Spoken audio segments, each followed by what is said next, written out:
बच्चों, आज जो हमारा टॉपिक है वो है कंजंक्शंस। बच्चों कंजंक्शंस में आप एक चीज आप देखिएगा बच्चों, जब कंजंक्शन आप देखिए कंजंक्शन होता क्या है बच्चों। असल में कंजंक्शन क्या करती है बच्चों, कंजंक्शन जोड़ती है वर्ड्स को, फ्रेजेस को, क्लॉजेस को, सेंटेंसेस को। ऐसा कोई वर्ड जो फ्रेजेस को आपस में जोड़ेगा, क्लॉजेस को जोड़ेगा, सेंटेंसेस को जोड़ेगा, तो उसको हम कंजंक्शन बोलते हैं, क्योंकि वो कंजंक्ट कर रही है बच्चों, वो मिला रहे हैं। और सुनिए बच्चों, अब इसकी टाइप्स हैं, टाइप्स ऑफ कंजंक्शन में पहली टाइप क्या है, कोऑर्डिनेटिंग कंजंक्शंस होती है बच्चों। कोऑर्डिनेटिंग कंजंक्शंस में क्या होती हैं बच्चों, ये क्या करती है, वही बात है, ये वर्ड्स को वर्ड के साथ मिलाती है। हाँ जी, वर्ड को वर्ड के साथ। अगर देखो बच्चों मैं बोलूं ये चेयर एंड टेबल, दरमियान में एंड आ गया ना, वर्ड को वर्ड के साथ मिला रही है। और किसको, फ्रेजेस को फ्रेजेस के साथ। देखो मैं कह रहा हूं जी working hard day and night and wasting time. देखो एंड से पहले working hard day and night and wasting time. अब दो फ्रेज हैं, भले अपोजिट फ्रेज हैं, मगर एक फ्रेज एंड से पहले, एक फ्रेज एंड के बाद। और बच्चों क्लॉजेस विद क्लॉजेस, अगर बच्चों कोई आपको कंजंक्शन मिली है, अगर उससे पहले क्लॉज है तो उसके बाद भी क्लॉज आ सकती है, अगर उससे पहले सेंटेंस है तो उसके बाद भी सेंटेंस आ सकता है। तो सुनिए बच्चों, अब उनमें से वो कौन सी ऐसी हैं, ये जो कोऑर्डिनेटिंग कंजंक्शंस हैं, ये कौन कौन सी हैं बच्चों, ये पीछे आप पढ़ के आ रहे हो, कोई नई बातें नहीं हो रही बच्चों। और वो फैन बॉयज है बच्चों, और फैन बॉयज में ये कंजंक्शंस जिनको हम बोलते हैं कोऑर्डिनेटिंग कंजंक्शंस बच्चों। और ये फार हो गया, फैन बॉयज, एफ से फार, ए से एंड, एन से नॉर, बी से बट, ओ से और, वाई से येट, एस से सो। तो बच्चों ये वो कोऑर्डिनेटेड कंजंक्शंस हैं जो आपके सामने कि वर्ड को वर्ड से मिला देंगी, फ्रेज को फ्रेज से, क्लॉज को क्लॉज से, सेंटेंस को सेंटेंस से। अब बच्चों हम करते हैं अगली टाइप। हाँ जी बच्चों, ये आपके सामने अब कंजंक्शन की दूसरी टाइप आपके सामने आ गई, और वो है नंबर 2, सब ऑर्डिनेटिंग कंजंक्शंस क्या होती हैं। सब ऑर्डिनेटिंग कंजंक्शंस क्या होती है बच्चों। अब उसमें ये वर्ड एज आ गया, एज इफ आ गया, एज दो आ गया, बिकॉज आ गया, बिफोर आ गया, सो दैट आ गया, व्हेन आ गया, व्हेन, वेयर, वेदर आ गया। इनमें से कोई भी वर्ड मिलेगा बच्चों, ये करते क्या है बच्चों, ये एक डिपेंडेंट क्लॉज को इंडिपेंडेंट क्लॉज से जोड़ती हैं। फिर मैं बच्चों बता रहा हूं बच्चों, ये क्या करती हैं, ये डिपेंडेंट क्लॉज को बेटा ये इंडिपेंडेंट क्लॉज से जोड़ती हैं। अब उसकी अगर मैं मिसाल दूं बच्चों, मैं यहां पे देखो मैं बोलता हूं he will put the money, he will put the money in the bank, वो बैंक में पैसे रखेगा। व्हेन, कब रखेगा, when it opens, When it opens on Monday, जब ये मंडे को खुलेगा। तो बच्चों मेरी बात सुनिएगा, अब मुझे बताएं ये दरमियान में when के बाद ये when it opens on Monday, ये कौन सी क्लास है, डिपेंडेंट। और इससे पहले कौन सी क्लास है, इंडिपेंडेंट। तो बताओ दरमियान में क्या आया हुआ है, when आया हुआ है, when। तो बच्चों ये when इसको जोड़ रहा है, तो बच्चों मेरी बात सुनिएगा, अब ये दरमियान में आ रहा है, तो बच्चों ये दो क्लॉजेस को आपस में जोड़ रहा है। इनमें से कोई भी वर्ड बच्चों आपको आता है तो ये सब ऑर्डिनेटेड कंजंक्शन होती हैं। और एक बात आप ध्यान में रख ले, क्या करती है, ये डिपेंडेंट क्लॉज को इंडिपेंडेंट क्लॉज से जोड़ती है बच्चों। अब हम करते हैं इसकी थर्ड टाइप। हाँ जी बच्चों, अब आपके सामने है जी कोरिलेटिव। बच्चों ये कोरिलेटिव कोई वर्ड नहीं होता, ये वर्ड होता है कोरिलेटिव। कोरिलेटिव कंजंक्शंस क्या होती है बच्चों, ये नीदर नॉर हो गया, ईदर आर हो गया, not only but also whether or हो गया। बच्चों ये करते क्या है, ये जनाब कंपैरिजन करती हैं या कंट्रास्टिंग में आती है बच्चों। सुनिएगा, ये कोई भी ऐसा कंट्रास्ट की बात करेंगे या कोई भी ऐसी चीज जो कंपैरिजन में आएगी उसकी बात करेंगे। सुनिए बच्चों, नीदर नॉर हो गया, ईदर आर हो गया, तो अभी इनके अभी बाद में हम ये सेंटेंस भी प्रैक्टिस भी करेंगे। तो बच्चों जब कभी आपको ये वर्ड आपके सामने आ जाए तो इनको हम नाम देते हैं कोरिलेटिव कंजंक्शन होती है बच्चों। कोरिलेटिव कंजंक्शंस आप जानते हो, ये जब कभी आप मिलेंगे ये कंट्रास्टिंग की बात करेंगे, कंपैरिजन की बात करेंगे। अब अगली टाइप की बात करते हैं। हाँ जी बच्चों, अब इसकी चौथी टाइप कंजंक्शन की बच्चों चौथी टाइप पे हम आ गए बच्चों, वो है कंजक्टिव एडवर्ब बच्चों। कंजक्टिव एडवर्ब बच्चों आपके सामने है। हाँ जी, बिसाइड्स हो गया, कंसिक्वेंटली हो गया, हाउएवर, इंडीड, नेवरदलेस। और ये कोई नई बात नहीं हो रही है बच्चों, मैं पीछे आपको पंक्चुएशन में पढ़ा के आ रहा हूं कि जब भी बच्चों ये अल्फाज आपको मिलेंगे दो इंडिपेंडेंट क्लॉजेस के दरमियान मिलेंगे, ये बात पीछे भी बता के बच्चों आपको आया, तो क्या होता है, इनमें से कोई भी बच्चों वर्ड मिलेगा, एक तो इन बोलते हैं कंजक्टिव एडवर्ब जो मिलाते हैं दो इंडिपेंडेंट क्लॉजेस को। तो बच्चों इन से पहले आपने सेमी कॉलन इस्तेमाल करना है। जब भी इनमें से कोई भी वर्ड मिलेगा इनमें से सब पहले सेमीकोलन आएगा, फिर इनके बाद क्या आएगा बच्चों, इनके बाद आपने कॉमा का इस्तेमाल करना है। जब भी आपको इनमें से कोई भी वर्ड मिलेगा तो इनसे पहले सेमीकोलन, इनसे पहले सेमीकोलन आएगा और इनके बाद कॉमा आएगा। बच्चों ये मैंने टाइप्स की बात की। अब बच्चों मैं आपको पढ़ाने जा रहा हूं रूल्स। आप करते हैं देखिए रूल्स की प्रैक्टिस, तो जरा देखिएगा रूल्स की प्रैक्टिस क्या है, जरा देखिए बच्चों। रूल्स ऑफ कंजक्शन बच्चों, अब यहां पर सुनने हैं बड़े गौर के साथ। आप सुने बच्चों rules of conjunctions, rules of conjunctions. हाँ जी बच्चों, सबसे पहले मेरी बात सुनिएगा, आप सुने गौर के साथ, मेरी बात को आपने सुनना है।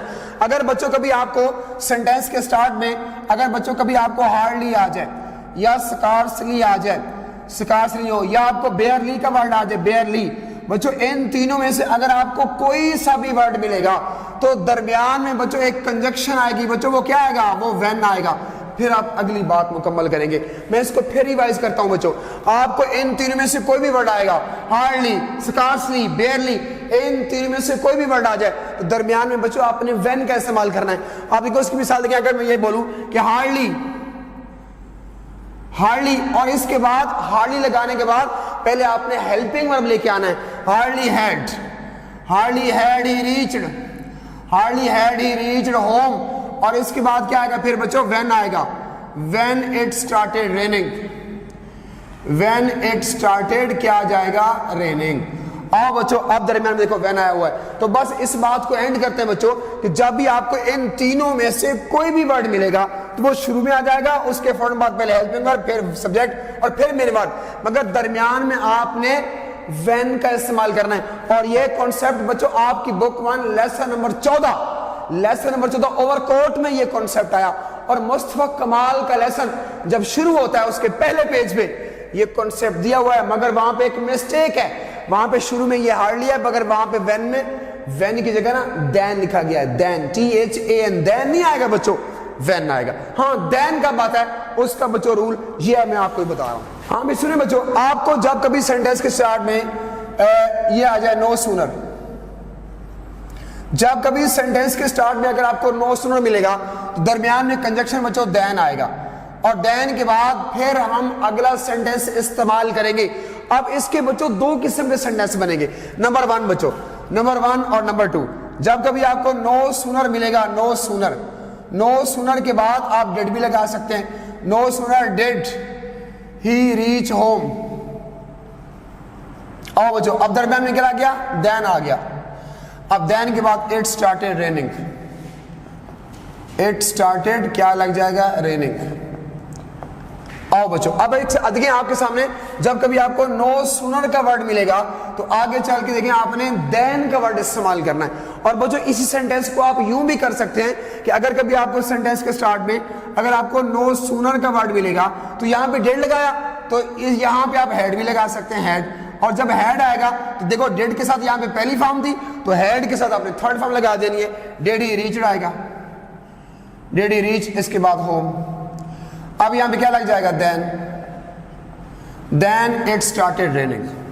आओ बच्चों अब आपके सामने बस एक चीज आप ये नोट कर लें बच्चों, वो ये हो गई कि जब सेंटेंस के स्टार्ट में अगर आपको नो सूनर का वर्ड आ गया तो आगे चल के भाई देन ही आएगा। बाकी देखो अगर यहाँ पे डेड है तो फर्स्ट फॉर्म है, हेड है थर्ड फॉर्म, सिंपल सी बात है। अब इसका तीसरा रूल वो क्या है बच्चों, जरा वो देखिएगा। इसके थर्ड रूल की जाने बढ़ते हैं और वो क्या है बच्चों। हाँ जी बच्चों, इसमें थर्ड में क्या होता है बच्चों, सुनिएगा। आप देखिए अगर आपको सेंटेंस के आगाज में एज सून एज मिला हुआ है, एज सून एज, और जहां चल के पहला सेंटेंस एंड होगा बच्चों, अब यहां पे आपने कॉमे का इस्तेमाल करना है, फिर आपने अगली बात मुकम्मल करनी है। जब सेंटेंस के स्टार्ट में अगर आपको एज सून एज का वर्ड मिलेगा, जहां वो सेंटेंस एंड होगा वहां पे कॉमा, और फिर हम उससे अगली बात करेंगे। आप देखिए मैं यहां पे ये बोलूंगा as soon as, as soon as he reached home. आओ बच्चों यहां पे क्या लग गया, कॉमा आएगा, इट स्टार्टेड रेनिंग। आओ बच्चों अब आपके सामने क्या आ गया, सिंपल आपने ये बात याद रखनी है कि जब कभी आपको एज सून एज मिलेगा, जहां चल के पहला सेंटेंस एंड होगा उसके बाद दूसरा शुरू होगा, तो दरमियान में आपके सामने कॉमे का इस्तेमाल करना है। अब बच्चों ये रूल भी हो गए। अब हम आगे बढ़ते हैं, आगे रूल क्या आ रहा है जरा वो देखिए बच्चों। हाँ जी बच्चों, अगर मैं आपसे ये बोलता हूं देखो वर्क हार्ड, मेहनत करो, वर्क हार्ड, और इसके बाद लेस्ट। तो सुने बच्चों, जब पहले आपको लेस्ट का वर्ड मिल जाएगा, लेस्ट, तो सुने बच्चों उसमें क्या होगा, आगे चल के एक मॉडल वर्ब आएगा, वो बच्चों हमेशा शुड आएगा। वर्क हार्ड, लेस्ट यू, इसके बाद आपने शुड बोलना, work hard लेस्ट you should fail.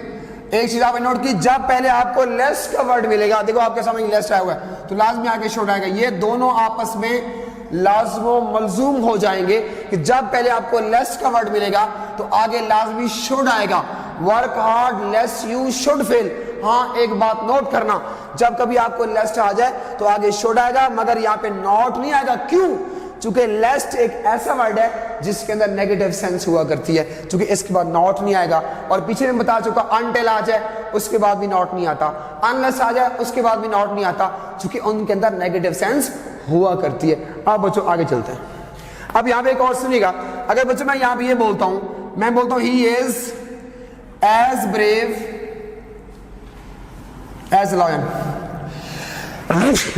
He is as brave as lion. बच्चों आपका ऑप्शन ये एज का आ गया कंपैरिजन। और बच्चों जब आप इसको नेगेटिव कर देंगे, जब आप इसको नेगेटिव कर देंगे बच्चों, तो आपने क्या करना है, अगर मैं यहां इज के बाद बच्चों मैं यहां पे नॉट लगा देता हूं, मैं यहां पे ये बोलता हूं ही इज, मैं बोलता हूं नॉट, ही इज नॉट। अब ये जो पहला एज है बच्चों, अगर आपको यहां पे नॉट मिल जाएगा, अगर आपको इज के बाद नॉट आ गया, ये जो पहला एज है इसको बच्चों आपने सो में चेंज कर देना है, ही इज नॉट सो, फिर बाकी बात वैसी की वैसी आएगी, he is not so brave as lion. अब सिंपल हमने देखा, जब पहले सो हो, सो के साथ फिर एज ही आएगा। कब आएगा? जब उसमें नेगेटिव सेंस होगी। तो ये रूल भी बड़ा अहम है कि अगर आपको नेगेटिव सेंस आ जाए तो फिर नॉट के साथ सो एज नहीं आएगा, एज बदल जाएगा सो के अंदर। हाँ जी बच्चों, अब इसके बाद अगले रूल की बात करते हैं। हाँ जी बच्चों, एक चीज आप याद रखिएगा, अगर मैं आपको एंड पहले आ जाए, बोथ बाद में आ जाए, बच्चों ये बात हम गलत ऐसे बोलेंगे।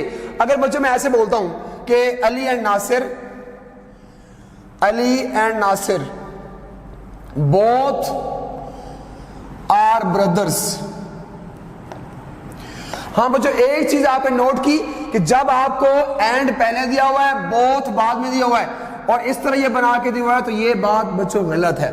कभी ऐसा नहीं होगा कि एंड पहले आ जाए, बोथ बाद में आए। नहीं बच्चों, इसकी तरकीब ये होती है, तरतीब ऑर्डर ये होता है कि पहले बोथ आएगा, फिर एंड का इस्तेमाल करेंगे। तो बच्चों मैं ऐसे बोलूंगा बोथ, मैं बोलूंगा जी बोथ, इसके बाद अली, और अली के बाद अब आएगा both Ali and Nasir, both Ali and Nasir क्या है जी? आर फ्रेंड्स हैं, आर ब्रदर्स हैं। आप देखिए बच्चों, अब बोथ पहले आ रहा है, अब एंड बाद में आ रहा है। जब इस तरह सीक्वेंस होगा तो अब ये ठीक होगा। तो बच्चों सुनिएगा, अब जब बोथ पहले आएगा, एंड बाद में आएगा। अगर एंड पहले आ गया, बोथ बाद में आ गया, तो ये आप जानते हो ये गलत होगा। अब बच्चों इसके एक दो और रूल्स देखते हैं कि उसमें वो क्या कह रहा है। हाँ भी सुनिए बच्चों, जब कभी आपको एज इफ आ जाएगा, एज इफ के साथ आगे जो वर्ब आएगा बच्चों, तो वो हमेशा क्या होगा? वो हमेशा वर होगा। भले सिंगुलर आ जाए, भले प्लूरल सब्जेक्ट हो, तो आपने यहाँ पे वर इस्तेमाल करना। ये बात नोट कीजिएगा, जब पहले एज इफ होगा तो आगे आपने वर, भले सब्जेक्ट सिंगुलर या भले हो प्लूरल। एग्जांपल करते हैं बच्चों, अगर मैं यहाँ पे ये बोलूं कि ही सीम्ड एज इफ आ गया, एज इफ ही आ जाए तब भी वर आएगा, as if he were said, या फिर क्या आ जाए he seemed as if he, यहां पे ही ना लिखो, दे कर दो, देखिए बात तब भी वर आएगा, दे वर सैड। देखिए आपने गौर किया, देखिए जब ही था तब भी हमने वर इस्तेमाल किया, जब दे आया तब भी हमने वर इस्तेमाल किया। क्यों? जब पहले आपको एज इफ आएगा तो आगे आपने हेल्पिंग वर्ब वर लगाना है, भले सब्जेक्ट यहां पे सिंगुलर हो या क्या हो प्लूरल। हाँ बच्चों, अब एक बात और बड़ी अहम बात आ रही है, यहां मैं समझा देता हूं। अब इसके दो पॉइंट्स और भी हैं। हम तो क्या करते हैं, एज इफ के साथ वर लगा के इसको एंड कर देते हैं, ऐसा नहीं है। इसके दो पॉइंट्स और भी सुनिएगा, इसके बाद दो बातें और भी हम इस्तेमाल कर सकते हैं। और बच्चों वो क्या है, जरा वो देखिएगा। वो ये है बच्चों, इस एज इफ के बाद आप वुड भी लगा सकते हो, आप हैड भी लगा सकते हो। अब उसमें कैसे देखें, अगर बच्चों मैं यहां पे ये बोलूंगा कि ही सीम्ड एज इफ ही। फिर मैं दोबारा एक सेंटेंस और लेके आता हूं। हाँ जी बच्चों, अब देखिएगा, देखिए मैं आपसे कहता ही सीम्ड, अब यहाँ पे भी क्या आ गया, एज इफ आ गया, एज इफ ही आ गया। अब देखिए बच्चों सुने, वो ठीक है, जब कभी एज इफ आएगा आगे हम वर्ड लगाएंगे बच्चों, मगर देखिए बच्चों यहाँ पे मॉडल वर्ब वुड भी आ सकता है। मैं बोलूंगा he seemed as if he would, would भी आ सकता है और वुड के बाद फिर वर्ब आएगा वुड डू इट, तो ये भी तो हो सकता है। देखो यहाँ पे वर्ब आया हुआ है, जब वर्ब था तो उसके बाद सैड एडजेक्टिव आ रहा था, या नाउन भी आ सकता है, ही वर और डॉक्टर। अब सुने, ही सीम्ड एज इफ, या फिर इसके बाद पास्ट परफेक्ट टेंस भी आ सकता है बच्चों।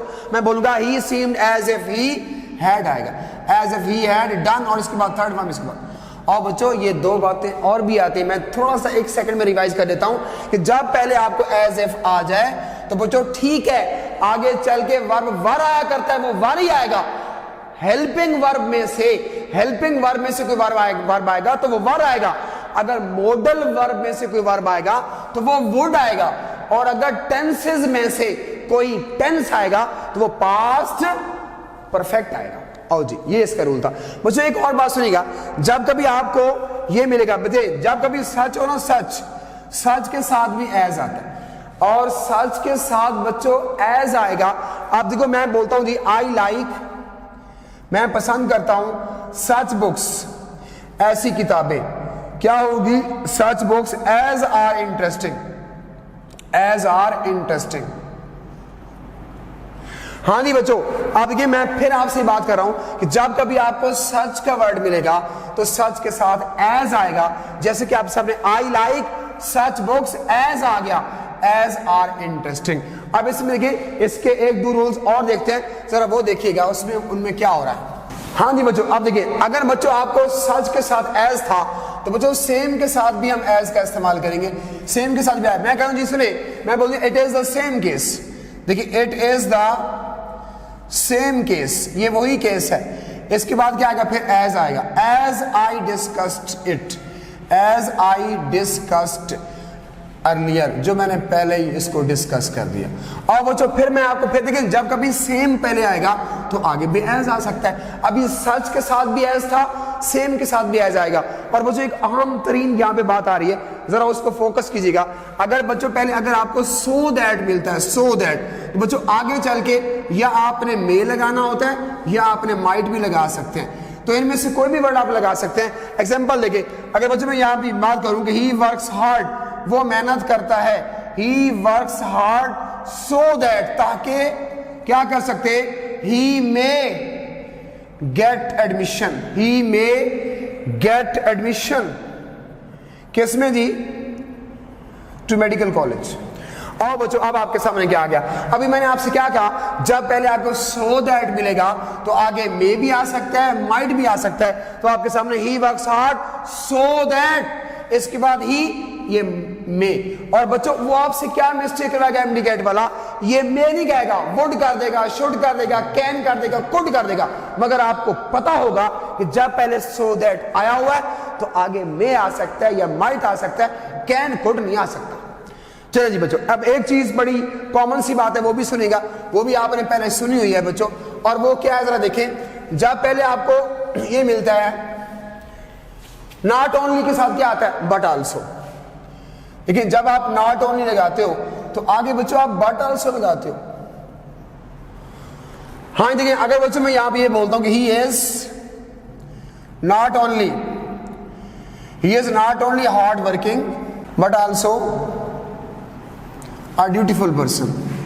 और बच्चों अब इसमें देखें, आपको जब पहले आपको नॉट ओनली मिलेगा तो आगे चल के आपने बट आल्सो का भी इस्तेमाल कर सकते हैं। और ये बच्चों ये इस तरह ये अपना ये टॉपिक जो था कंजक्शंस का, छोटा टॉपिक था, ये अपने अंजाम को पहुंचा। तो फिर बच्चों अब तकरीबन हमारी जो इसमें ग्रामर था बच्चों, वो मैंने सारा एंड कर दिया।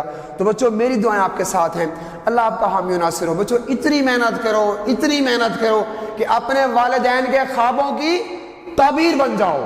अल्लाह हाफिज।